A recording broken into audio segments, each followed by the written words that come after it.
They called Earth a backwater, a primitive little world tucked into the Orion Arm, barely acknowledged by the Galactic Council. A planet of soft-bellied politicians and starving colonies, tolerated for its mineral exports, but ignored when it came to matters of power. And for a long time, they were right. We had nothing. No fleets, no colonies worth defending, and no say in the so-called Galactic Order. When the Grail Syndicate raided our outer stations, the Council sent us a sternly worded memo, not a single escort ship. When our diplomats begged for protection, they were laughed out of the chambers. But Earth had one thing left. Men like me.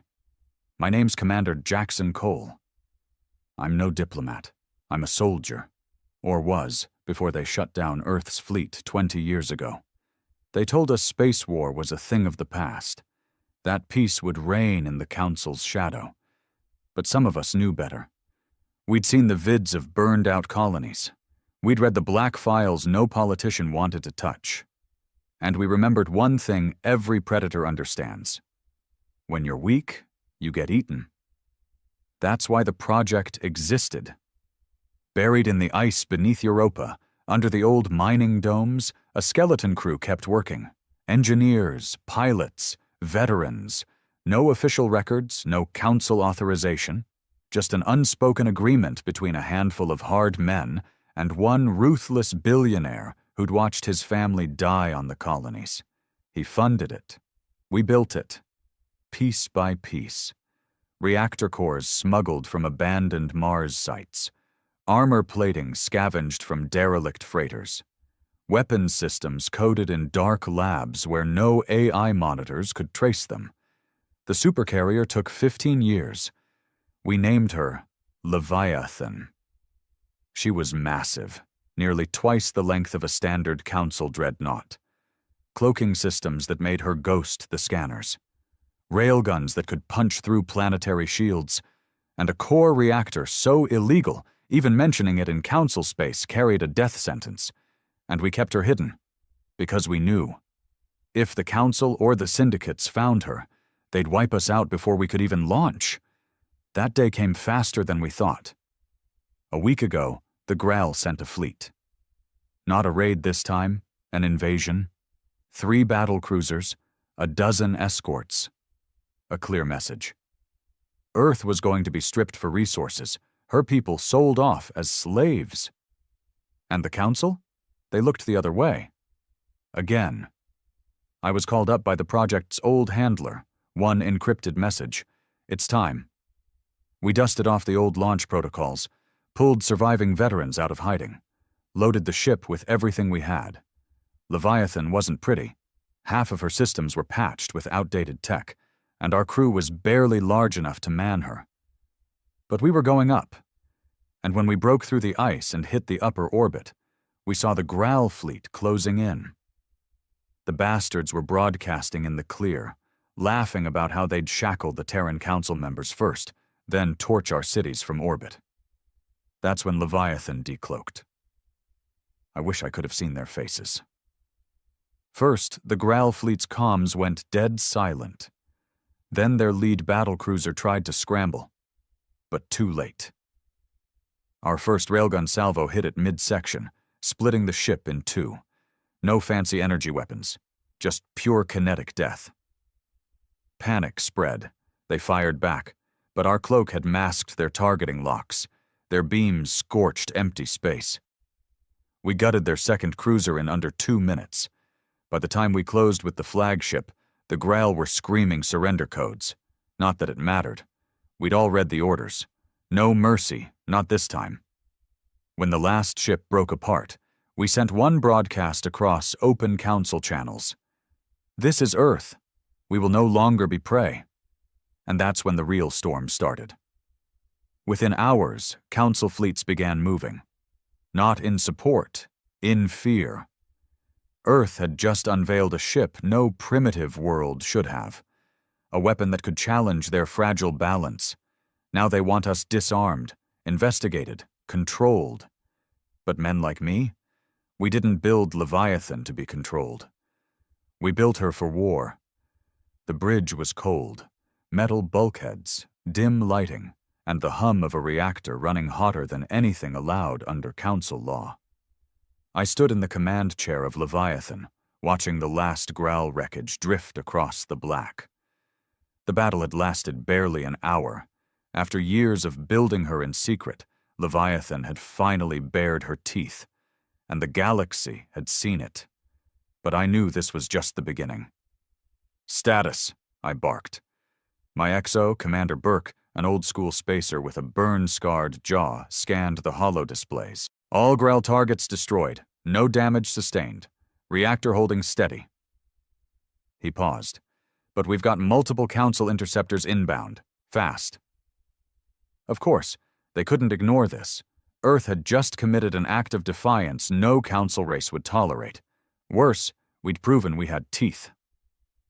"How long until intercept?" I asked. "First wave, 20 minutes, more behind them." I nodded grimly. We weren't ready for a full Council fleet. Not yet. Leviathan was powerful, but alone. No support ships, no fleets to back us. Just a skeleton crew and one ship against the galaxy. And there was one more problem. The politicians back home. The so-called Terran Council, a bunch of spineless bureaucrats, had already started panicking. My comms officer handed me an encrypted transmission from Earth's capital. I knew the voice before it even played. High Chancellor Monroe, the softest man in the solar system. "Commander Cole, this is an unauthorized military action. You are ordered to power down Leviathan and submit to Council inspection. Do not engage further." I laughed, low and bitter. Ordered. Where was Monroe when the Graal fleet was burning our colonies? Where were the Council inspectors when Earth's miners were being sold as chattel on syndicate markets? "Cut the feed," I said. "If they want this ship, they can come take it." Burke grunted approval. Most of the men on board shared my view. We'd spent too many years building Leviathan to hand her over to a bunch of weak-kneed diplomats. The question now was simple. Fight or run? Burke leaned over. "We could cloak again. Burn dark through the asteroid belt. Lose 'em." I shook my head. "And then what? Run forever? They'll hunt us down piece by piece. No, it's time to send a message." He smiled. "My kind of thinking?" The crew prepped for intercept. Weapons systems cycled hot.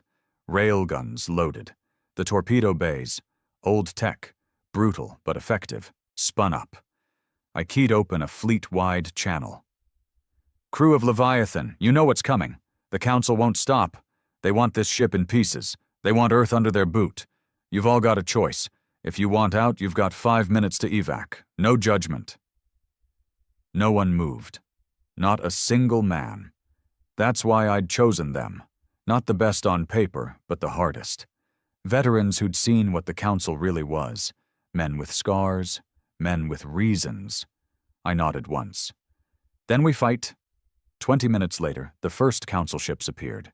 6 interceptors. Sleek, fast, built for patrols and intimidation, not slugging matches.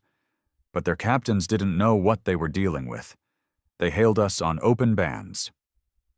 "Unknown Terran vessel, you are ordered to surrender and power down all systems. This is your final warning." Burke looked at me. I gave a sharp nod. Our comms officer sent one reply. "Come and get us." The Council ships advanced in formation, shields up. They still thought they could scare us. But Leviathan wasn't some orbital platform or outdated freighter. "Fire." Our forward railguns lit the black. Hypersonic slugs tore through space. The lead interceptor's shields crumpled on impact. One shot, one kill. The others panicked, scattering. Too late. Our torpedoes tracked them. Old-school warheads with dumb AI that couldn't be spoofed. 2 more interceptors vanished in fireballs. The rest fled. Cowards. The vaunted Council Navy, running from one Terran ship. But I knew better than to celebrate. That was just the first wave. Bigger ships were coming. The Council would escalate. They always did. and the political knives would be out back on Earth. 2 hours later, we got word. A full council battle group inbound. Heavy cruisers, carriers, the real muscle. I gathered the senior officers in the ready room. The mood was grim, but hard. Burke spoke first. "We can't win a straight fight against that fleet, not yet." I nodded. "Agreed. But we can't run either. If we disappear, Earth's finished. The Council will slap sanctions, blockade us, maybe worse." "Then what?" asked one of the gunnery chiefs. "We stand and die?" I shook my head. "Number we fight smart." Leviathan had one more trick. A prototype FTL skip drive, not standard jump tech. Risky as hell, untested in combat, but capable of a short hop micro jump inside a system. We used the skip, hit their fleet from unexpected angles, take out their carriers first, force them to back off. It was a gamble. The skip drive could overload. We could end up in deep space, or inside a planet, but sitting still was a death sentence. Burke grinned. "I like it. Punch 'em where it hurts." As the battle group entered range, Leviathan's reactor ramped up. The whole ship vibrated with raw power, crew strapped in, weapons hot. I stood on the bridge, watching the fleet close. 30 ships. More than enough to kill us, if they could catch us. Execute skip. Space twisted. The stars bent, then snapped back. We reappeared inside the enemy formation, right behind their lead carrier. "Fire all tubes!" Torpedoes launched in a spread. The carrier's point defense tried to react. Too slow. Explosions rippled across its hull. We skipped again. Another position. More railgun shots. Another council cruiser crippled. In under 15 minutes, we'd sown chaos. The enemy formation was in disarray. Ships colliding, comms jammed, captains shouting over each other. But the skip drive was overheating. One more jump could fry it. I made the call. "Target flagship, all forward batteries." We skipped one last time, straight toward the Council flagship, a massive dreadnought bristling with guns. They didn't expect us to charge head-on. Our railguns fired point blank. Slugs tore into the flagship's bridge tower. Fires spread. The dreadnought drifted, dead in space. The rest of the fleet pulled back. They'd had enough. On the bridge, Burke exhaled hard. "They won't forget this." "No," I said quietly. "They'll be back, in force." But we'd made our point. Earth wasn't a colony anymore. We had power, and the will to use it. Now came the hard part. Politics. Reprisals. The Council wouldn't take this humiliation lightly. And the Terran Council? Well, Monroe and his ilk would be plotting already, trying to sell us out to save their skins. I looked out at the stars. This wasn't just about Earth anymore. The galaxy had seen Leviathan. The weak worlds, the client races, they'd start asking questions, start dreaming of defiance, and the Council would panic. Good. It was about time someone burned their pretty little order to the ground. We didn't return to Earth right away. Would have been suicide. Every Council sensor array from Jupiter to the Belt would be hunting us now. Instead, I ordered Leviathan into a deep shadow orbit beyond Pluto, under the ecliptic plane. Dark space where the Council's standard sweeps wouldn't reach. For the moment, we were ghosts again.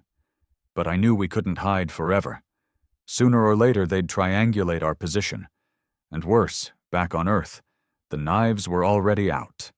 I patched into one of our black market comm relays, tech stolen from the syndicates, and tapped an encrypted line to a contact planetside. John Teller, ex-military intelligence, now a ghost in the Terran Council's bureaucracy. One of the few men left I trusted. His face appeared on the display, older, more gaunt than I remembered, eyes ringed with fatigue.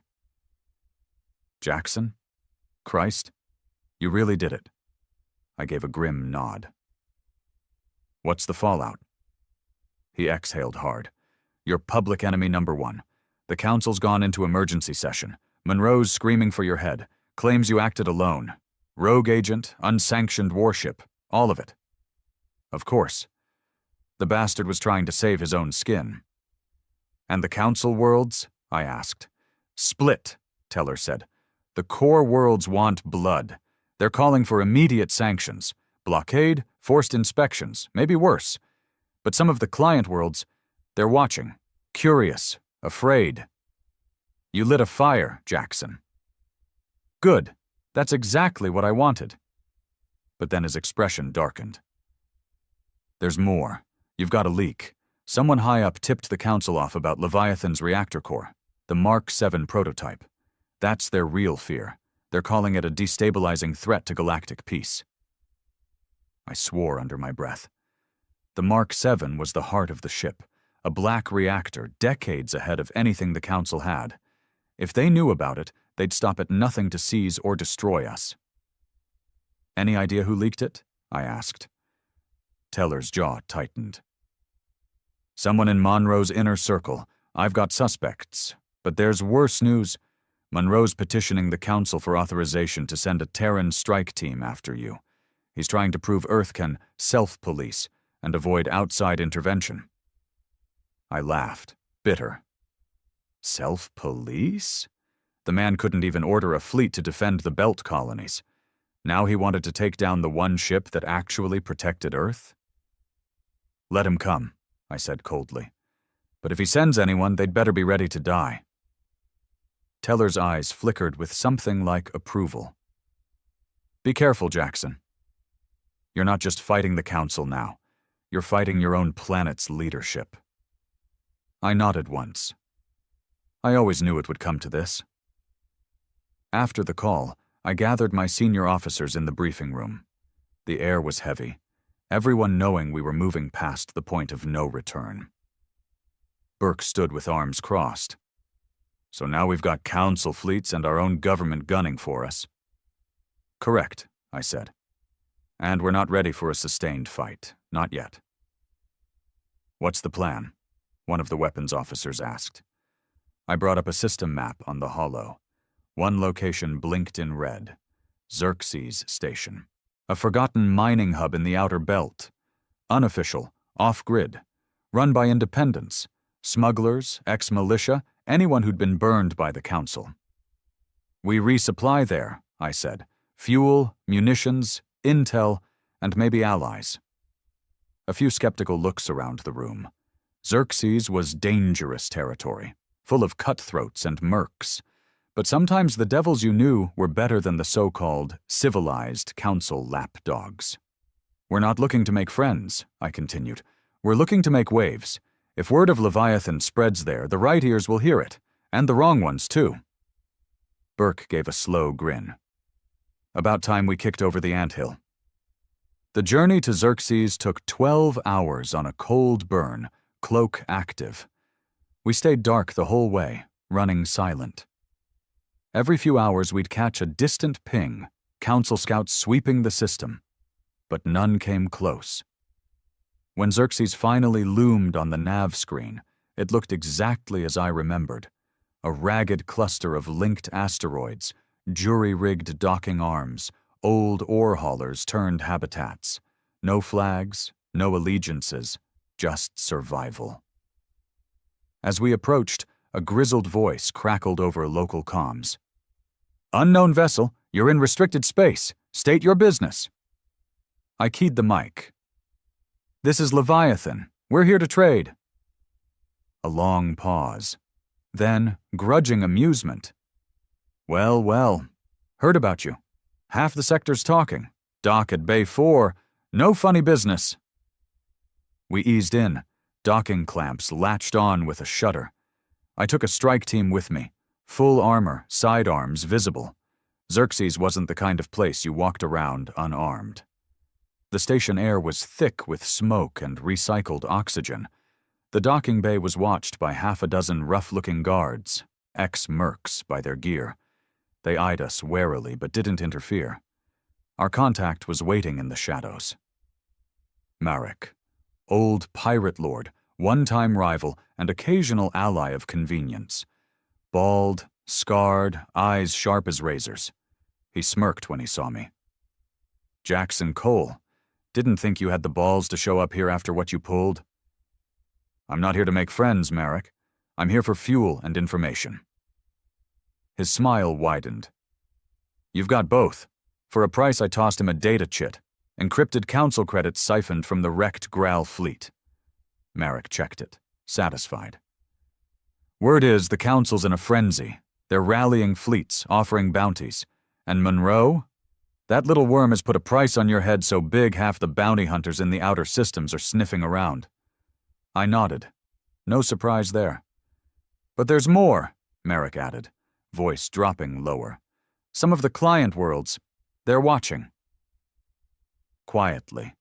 Some are tired of council taxes, tired of being ruled like second-class citizens.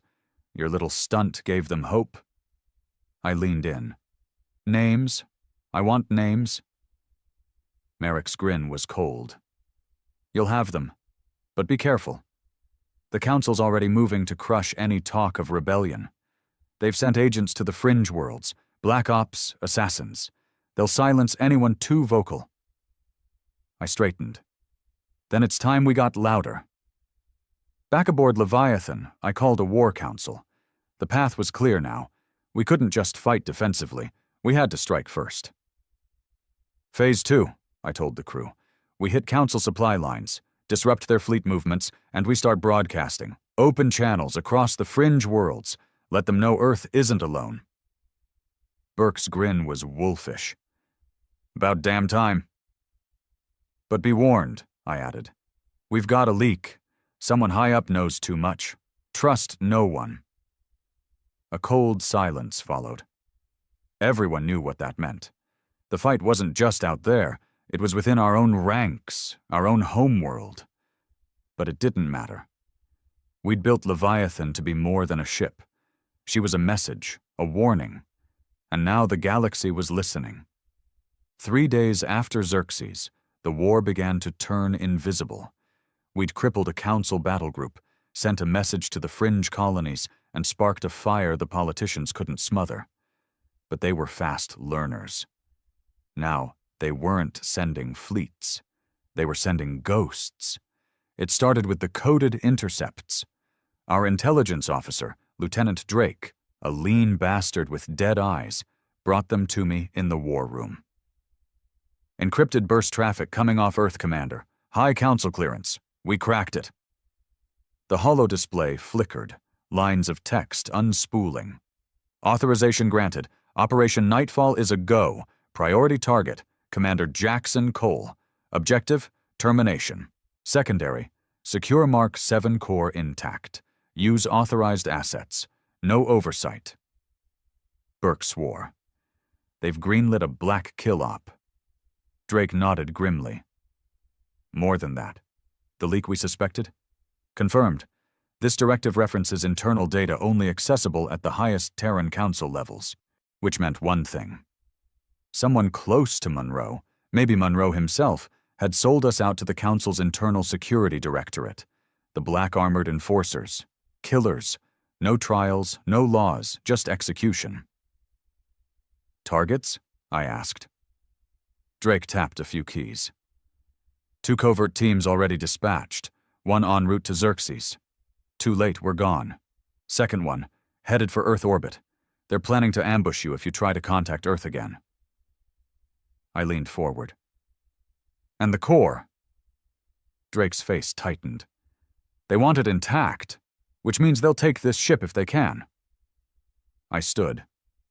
Then we'll make damn sure they can't. But the deeper game was just starting. An hour later, a second message came in, this time from Teller, urgent, encrypted. His face appeared on the comms, lined with tension. Jackson, we've got a bigger problem. Internal security isn't just targeting you. They're moving on key fringe colony leaders. Anyone showing sympathy after your broadcast. Quiet arrests. Disappearances. They're trying to strangle the rebellion before it starts. I nodded. Names? Teller sent a data packet. A list of sympathetic governors, trade union leaders, ex-military colony heads, the kind of men who'd rise if given a chance.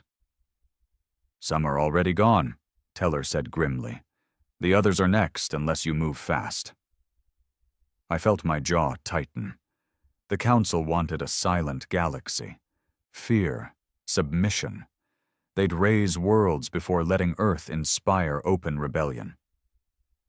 Where's Monroe in all this? I asked. Teller's eyes darkened. He's playing both sides, publicly calling for calm, privately signing off on these kill orders. If this continues, the colonies will either cave or explode. Then we give them a third option, I said coldly. Hope. The crew gathered in the briefing room. Tension ran high. They knew the stakes now. We weren't just fighting fleets. We were fighting an invisible enemy, knives in the dark. I laid out the intel. They're hunting us, hunting our allies. If we sit back, this rebellion dies in its crib. So we go on the offensive? Burke leaned forward. Targets? I brought up the holomap. Black sites, Council Black Ops hubs. We hit them, expose their operations, free our people, and we keep broadcasting. Let the colonies know we're still in the fight. Murmurs of approval. The crew was ready. They hadn't signed on for half measures. But understand this, I added. From this point, there's no going back. We won't be treated as rebels anymore. We'll be terrorists, outlaws. The Council will kill us on sight. Earth's own government will brand us traitors. Burke gave a grim smile. We already were. Our first target was a black site orbiting Vesta, an old mining colony turned covert prison. According to Teller's intel, at least 5 sympathetic leaders were being held there, awaiting extraction by internal security, which meant torture, disappearance, or worse. We couldn't let that happen. Leviathan emerged from cloak in the asteroid field, running silent. The prison hub was lightly defended. The Council didn't expect a direct assault. Perfect. We launched a shock team. Burke led them, 20 of our best. They breached the station in a hard burn, cutting through the outer hull with plasma torches. What followed wasn't a battle. It was an execution. The internal security troops weren't ready for veterans who'd fought Graal boarding actions. Close quarters, brutal, efficient. Within 15 minutes, the station was ours. We freed the prisoners, battered, tortured, but alive. Among them was Governor Ryle, a hard-nosed ex-colonel from the Outer Rim. He gripped my hand with surprising strength when I met him in the med bay. "You mad bastard," he rasped. "They told us Earth would never fight back." I looked him in the eye. "We are now." He grinned through bloodied teeth. "Then I'm with you, and there are others." Exactly what I needed. Leaders with spine. The strike made waves. We broadcast the raid footage across fringe channels. The image of Leviathan hovering above Vesta's prison, her guns bared, became a symbol overnight. Within 12 hours, fringe colonies were rioting. Council outposts burned. Freighters refused Council inspections, and the kill orders escalated. Teller sent another warning. "Internal security has doubled its bounty on your head.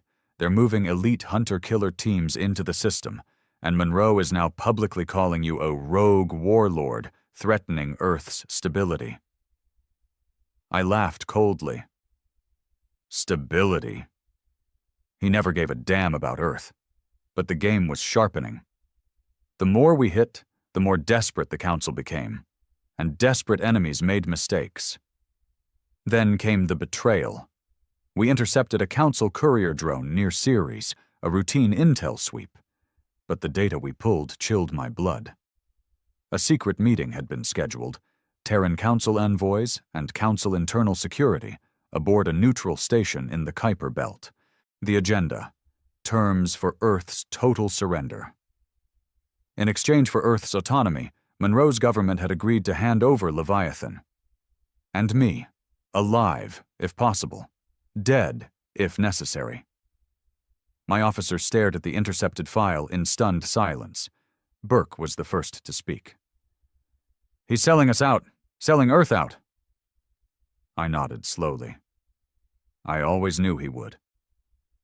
Drake's voice was hard. We can't let that meeting happen. If they seal that deal, every colony that's with us will be crushed. I looked at the map. The neutral station, small but heavily shielded, defended by mercs, a hard target, perfect. We intercept, I said. We crash that meeting, publicly. Let the galaxy see what Monroe really is. Burke's grin was savage. Now we're talking. The crew prepped for war. Every man knew this would be the moment. We either shattered the Council's narrative or died. I stood on the bridge, watching the stars slide by as Leviathan burned for the Kuiper station. The crew was silent, focused, hard. This wasn't about revenge anymore. It was about survival, about truth, about showing every enslaved colony, every beaten world, that humanity still had teeth. And when we hit that station, the galaxy would know. The Kuiper station was a relic, an old corporate outpost from back when megacorps still tried to exploit the deep system. Now it served as neutral ground for the scum who didn't want official eyes on their business. Black market deals, assassins for hire, smuggling routes, and, apparently, treason. Our intercept said Monroe's delegation would dock there in 12 hours. The Council's Internal Security Directorate would be waiting. They'd sign the deal, trade Leviathan, and me, for Earth's protected status, meaning Earth would be a vassal world, permanently under Council leash. That couldn't happen. We burned in silent, cloaked. No signals, no lights.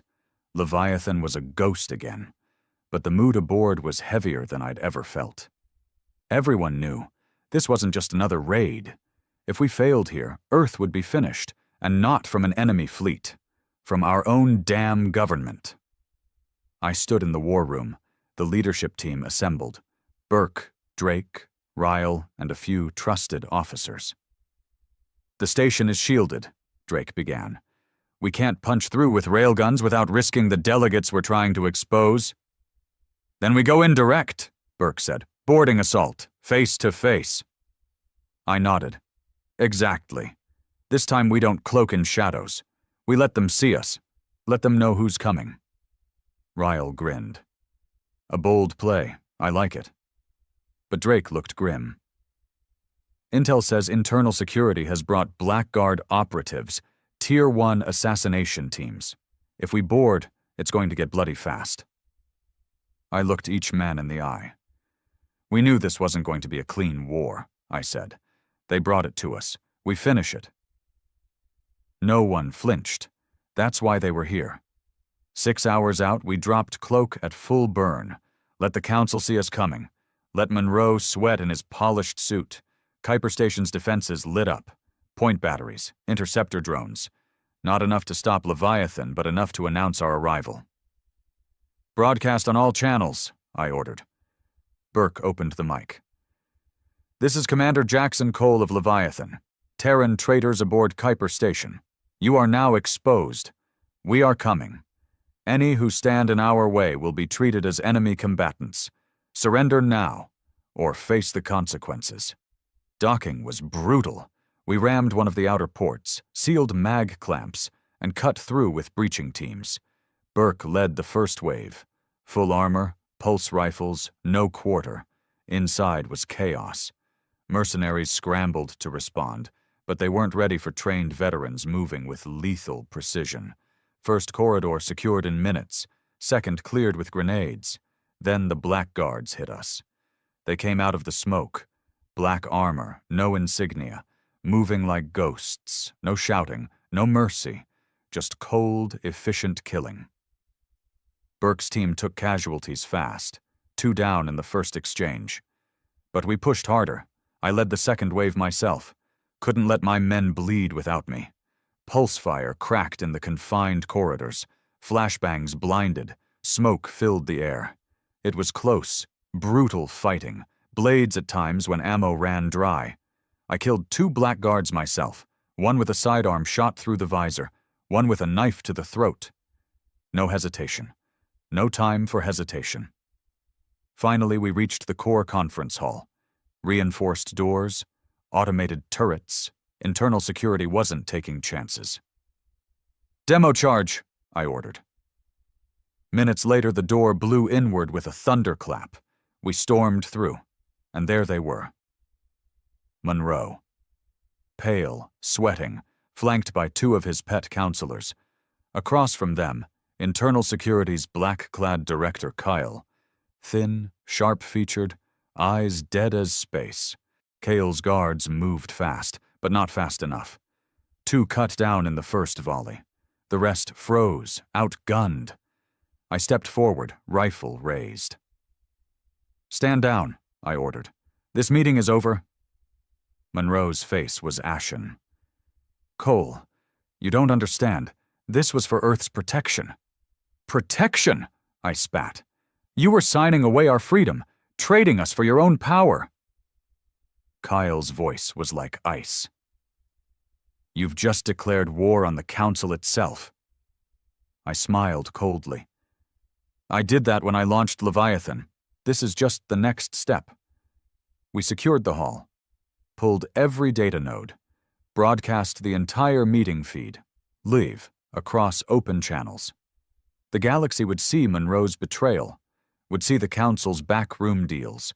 Ryle's Comtech confirmed it. "Sir, feeds are active. Fringe colonies are picking it up. Terran citizens, too." Good. Now there was no hiding, but the fight wasn't done. Kale triggered a failsafe, a station self-destruct. We had less than 10 minutes before the whole place blew. I grabbed Monroe by the collar. "You're coming with us," I snarled. "Time you faced your people." He was babbling excuses, but I didn't listen. We fought our way back to the docks, shooting through waves of panicked mercs and more blackguards. The whole station shook as charges began detonating. By the time we reached Leviathan, the outer hull of Kuiper was already venting atmosphere. We blasted free as the station erupted in a fireball, wreckage spinning into the black. Monroe sat in the brig now, stripped of his finery, face pale. Burke looked at him through the glass. "What do we do with him?" I stared hard at the man who'd sold us out, who'd nearly sold Earth itself.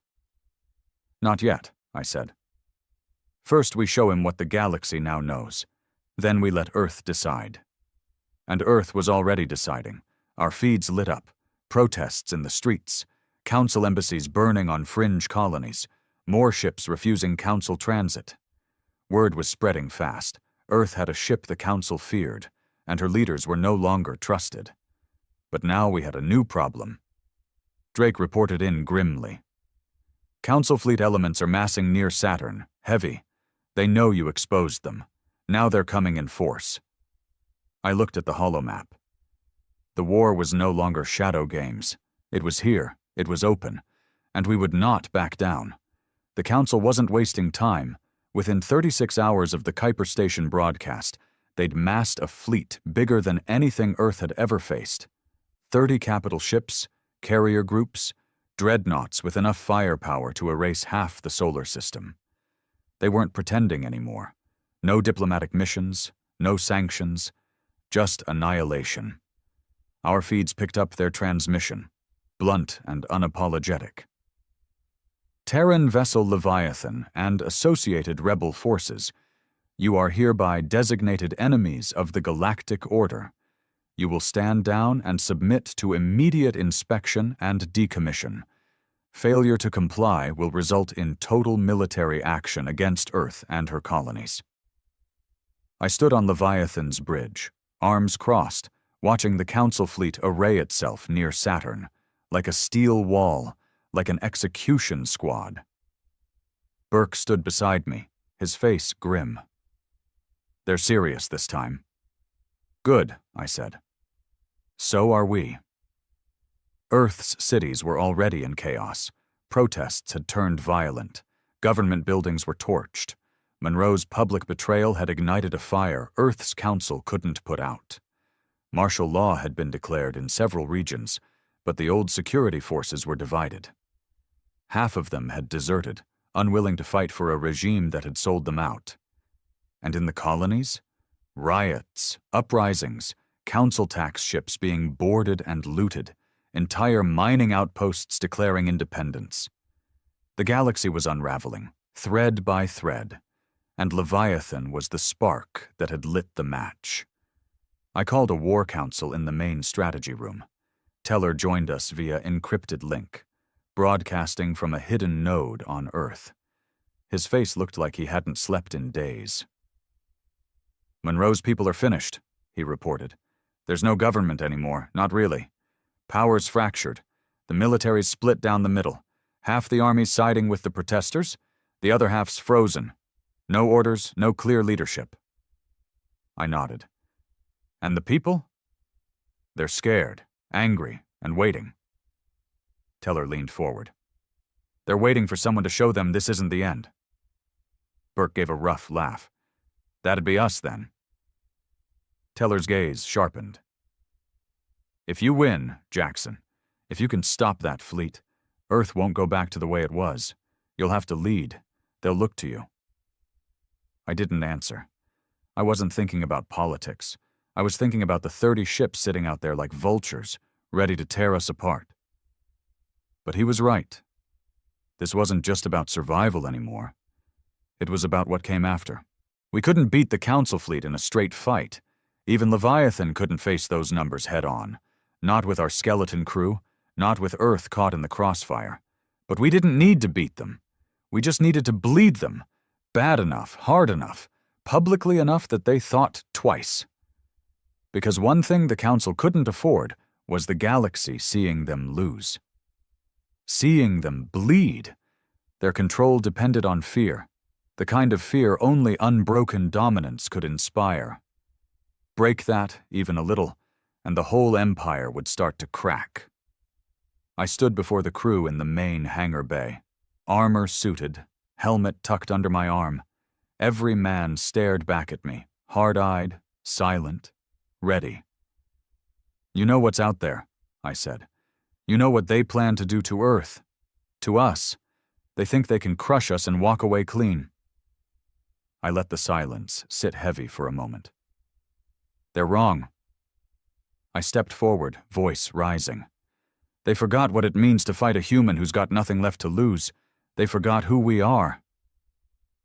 A murmur ran through the crowd, grim approval, the kind that grows in men who've already accepted they might not see another sunrise. "They'll send waves, dreadnoughts, carriers, fighters. Let them come. We'll tear the heart out of them. One ship, one shot at a time."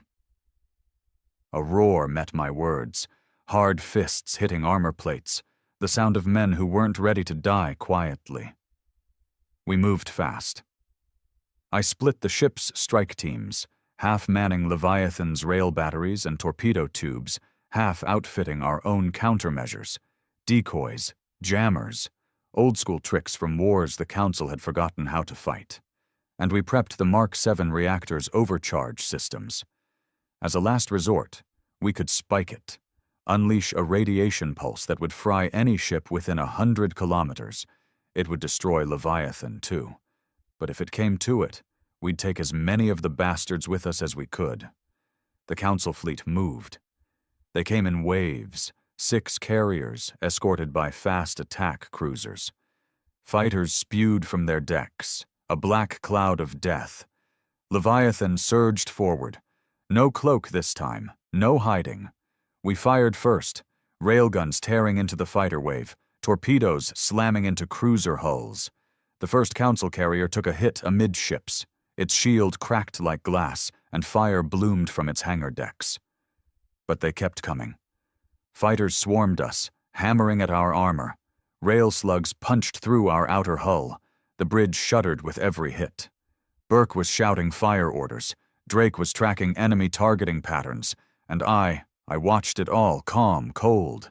This was war the old way, close, personal, merciless. Leviathan spun and danced, her railguns and point defense lasers roaring. We gutted a second carrier, watched it list and explode, its reactors breached. But we were bleeding too. Hull fractures, fires on decks 6 and 7, casualties mounting. Still we fought. Still we killed. 3 hours in, the Council fleet broke ranks. Panic rippled through their formation. This wasn't how it was supposed to go. One ship wasn't supposed to do this. But we weren't just a ship. We were Earth's rage-made metal, and the galaxy was watching. We broadcast live feeds from the battle, images of Council ships burning, of Leviathan bloodied but unbowed, of humans refusing to die easy.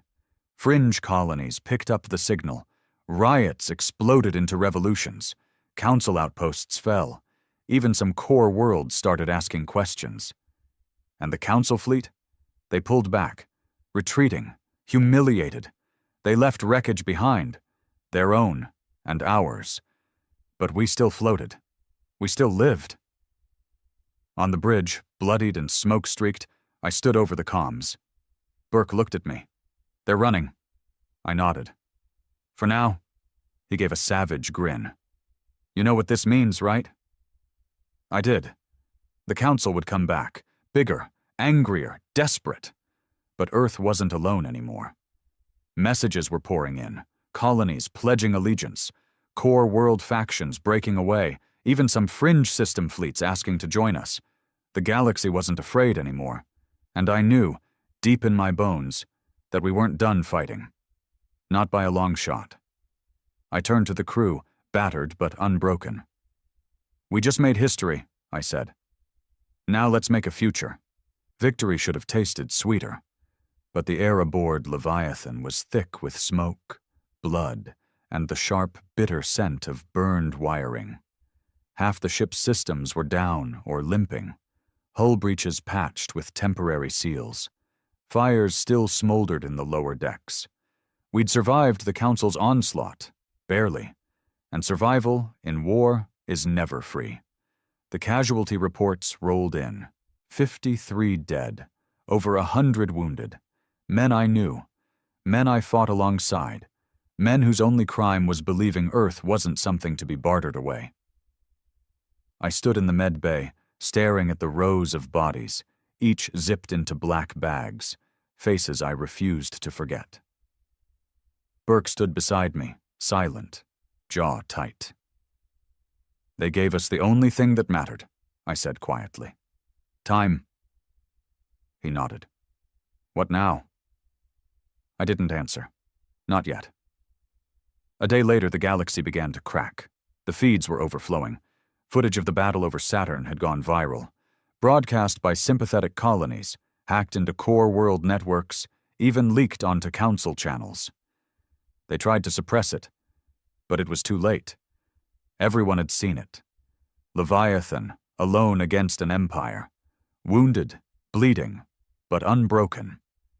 Earth's battered cities erupted into a new kind of chaos, not fear, not despair, but uprising. The Terran Council was finished. Monroe's supporters were arrested or fled into hiding. The power vacuum was immediate and dangerous. But something unexpected happened. The people didn't fall into anarchy. They rallied. Veterans formed citizen militias. Workers' unions seized council offices. Local leaders, men and women with no love for the old regime, stepped up. And Earth, for the first time in a generation, began to stand on its own feet. Teller's face appeared on the comms. He looked better, like a man who finally had some fight left in him. "Jackson," he said, "it's happening. Earth's declared independence from the Council, officially. No more diplomats, no more puppet governments." I nodded. "And Monroe?" "Gone. Dead, probably. His transport tried to run a blockade over Luna. Didn't make it." "A fitting end for a traitor." Burke grunted. "The real question is what happens next." Teller's smile was grim. "The colonies are following Earth's lead. Mars declared 2 hours ago. They're out. So did Titan, Europa, even Ceres. And the fringe worlds. They're not just pulling out. They're calling for something bigger." "What?" I asked. Teller leaned in. "A union, an alliance. Free worlds, independent of the Council." Burke gave a low whistle. "And they'll expect us to lead it." I shook my head. "They'll expect more than that. They'll expect us to defend it." We couldn't do it alone. Leviathan was strong, but she was one ship. Against the full weight of a crumbling, desperate council, we'd be a martyr at best. We needed numbers, ships, soldiers, allies who believed this was their fight, too, and that meant going beyond Earth. A council was called, not the kind the old government used to hold in marble chambers with scripted speeches and staged media events. This was raw, real. Delegates from Earth's fractured governments, the colonies, fringe world leaders, military commanders, all gathered in a fortified station orbiting Mars, neutral ground, no flags, no council spies. Burke and I arrived aboard Leviathan, her hull scarred, but her guns ready. A silent statement. The meeting hall was brutalist steel and stripped functionality. No luxury, no comfort. Just men and women who knew survival wasn't a right. It was something you fought for with your teeth bared and your fists bloody. Governor Ryle stood to open the meeting. His voice was rough but carried the weight of a man who'd bled for his convictions. "The council calls us rebels, traitors, terrorists," he said. "I say we are free men, and I say it's time we stopped running." Murmurs of agreement, tension thick in the air. He turned, gesturing toward me. "We are here because one ship, one crew, stood against an empire. Commander Jackson Cole, Leviathan." All eyes turned to me, expectant, waiting. I stepped forward, armor worn, voice steady. "I didn't come here to make speeches," I began. "I came here because the old way is dead. The council doesn't rule by consent. They rule by fear, by force, by selling us out piece by piece until nothing's left but slaves and corpses." A few nods, grim faces. I pressed on. "They're weak now, bleeding, but they won't stay that way. They'll rally. They'll send more fleets, more assassins, more propaganda, and they'll burn every world that dares defy them." Silence, heavy. "We need to be ready. We need to fight smart, hard, together." I looked around, locking eyes with every man and woman in the room. "We start now, a new alliance, built on freedom, on strength, on the simple truth that we will not be ruled by fear again." I paused, letting it settle. "But hear me when I say this. If we do this, there's no going back, no negotiations, no compromise. The council will never forgive us, never stop hunting us." Burke leaned in, voice low and hard. "Then we make sure they never get the chance." A ripple ran through the room, and then one by one the delegates stood. Ryle first, then the Mars military commander, the Europa trade union head, even the governor of Titan, a man once considered a council loyalist. They stood, not for a man, not for a ship, but for an idea. An idea that maybe, just maybe, humanity didn't have to kneel anymore. The Terran Free Alliance was born that day. No fanfare, no parades, just men and women who signed a charter with blood on their hands and steel in their hearts. And at the heart of it, Leviathan. Not a symbol, not a relic, a weapon, a promise. Within days, the Alliance had its first fleet, cobbled together from colony defense ships, hijacked council patrol boats, retrofitted freighters turned gunships. A ragtag armada. But it was a start. Earth's shipyards, long dormant, roared back to life. Every moon, every rock that could build warships started laying keels. Weapons factories worked triple shifts. Volunteers flooded recruitment centers. The council responded the only way it knew how. Blockades, threats, sanctions. But this time, Earth didn't bow. Weeks later, I stood on Leviathan's bridge as the first new Alliance ships joined our formation, fresh hulls gleaming, captains untested but hungry. Burke stood beside me, arms crossed. "It's not much yet." No, I agreed, but it's enough. He grinned. Enough to make the council bleed?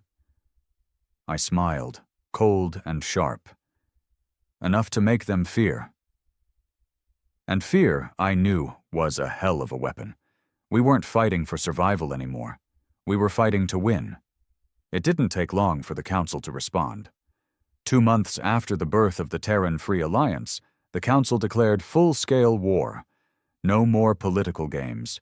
No more covert assassins. No more backroom deals. They were coming to finish it, one last time. Their message was blunt, broadcast across all known systems. The Terran rebellion will be crushed. Earth will be pacified. The so-called alliance will be dismantled. Resistance is futile. But the galaxy wasn't listening anymore. They were watching. They'd seen Leviathan survive the unthinkable. They'd seen Earth refuse to kneel, and the Council's mask of invincibility was cracked. Now it was time to shatter it. We got word from our deep scouts. A Council Grand Fleet had gathered beyond Neptune's orbit, nearly 60 ships. Flagships, super dreadnoughts. The Council had thrown every asset they could scrape together, hoping for a decisive blow. They mean to end us here and now, Burke said, reading the latest reports. Wipe Earth clean, kill the Alliance in its crib. I nodded. And if they win, they will. I called the command staff into War Council. The holomap showed the odds. Not good. Our fleet had grown, but we were still outnumbered nearly 3-1. But we didn't need to win by numbers. We needed to break their will. The plan was simple, brutal, dangerous, but our best shot. Leviathan would lead the strike force, punching into the heart of the Council formation. Our new alliance ships would flank, targeting support vessels, supply ships, and critical systems. We'd aim for their flagship, a new dreadnought called Judicator. If we could kill their command corps live on open channels, the psychological blow would be worth more than 1,000 ships. And if we failed, Earth would burn. The night before the battle, I walked Leviathan's decks. Wounded men and green recruits alike made final checks. Engineers swarmed the reactors. Gunnery crews slept beside their weapons. These weren't soldiers anymore. They were warriors. They knew what was coming, and they were ready to meet it head-on. Burke found me near the forward observation blister. The stars beyond were cold and sharp, uncaring. We're outnumbered, outgunned, and half our fleet's barely held together, he said quietly. I glanced at him. That ever stopped us before? He grinned. Hell no. Then came the call. The enemy fleet was on the move.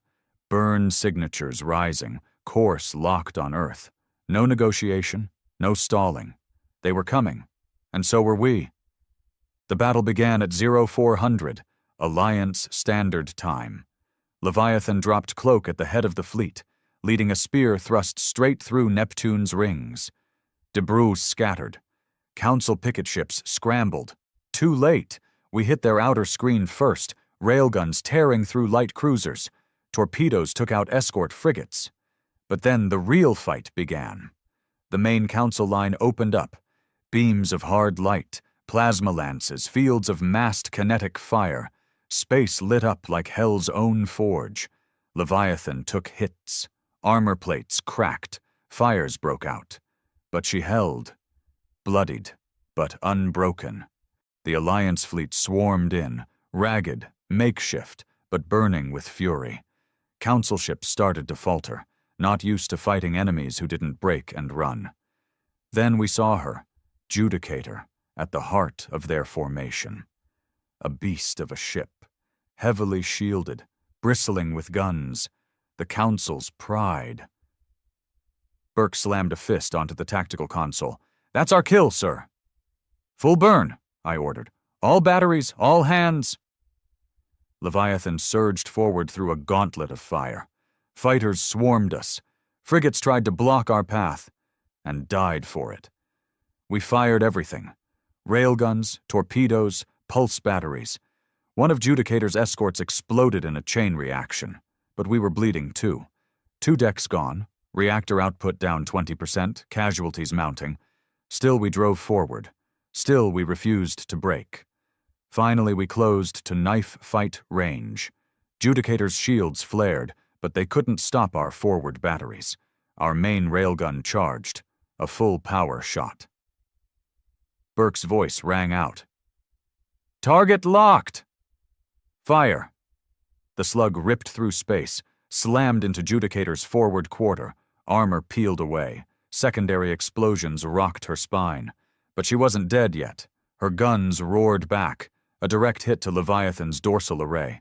Fires everywhere. The ship groaned, systems flickering. Burke looked to me. "We've got one more shot in us."